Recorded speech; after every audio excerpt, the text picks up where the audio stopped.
Why were Roman plebeians enslaved for debt? Imagine living in a society where your freedom could be taken away just because you owed money. That was a reality for many plebeians in ancient Rome. These common citizens, who made up most of the population, could be enslaved if they failed to pay their debts.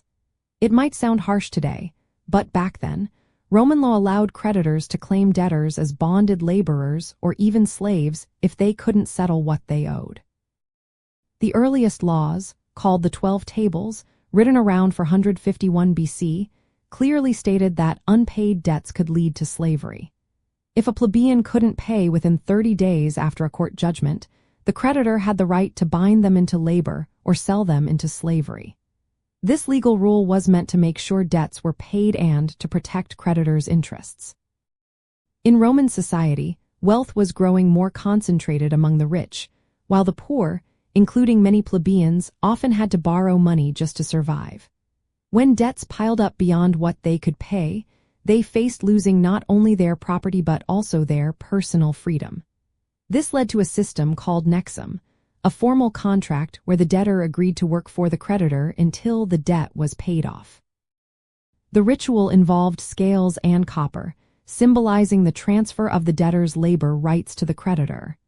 If the debtor couldn't pay, they could be forced to work under conditions very close to slavery.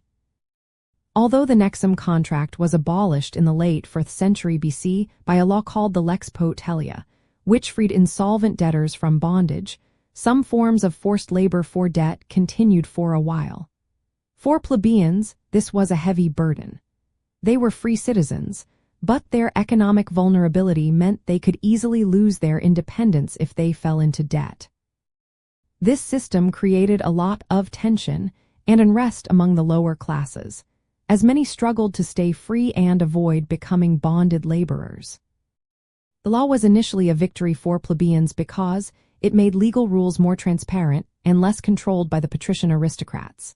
Still, the harsh penalties for unpaid debts remained a threat to their freedom.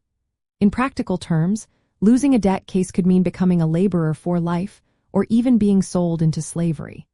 This system reflected the deep inequalities in Roman society, where the rich held most of the land and power, and the poor depended heavily on borrowing. Over time, reforms were made to reduce these hardships, but in the early Roman Republic, debt slavery was a real danger for plebeians. It was a legal and economic tool that allowed creditors to enforce repayment, often at the expense of the debtor's freedom. So, the reason why plebeians could be enslaved for debt was rooted in the laws and social structures of the time, which prioritized protecting creditors and maintaining social order. The legacy of this system shows how economic hardship could turn into a loss of liberty for many in ancient Rome.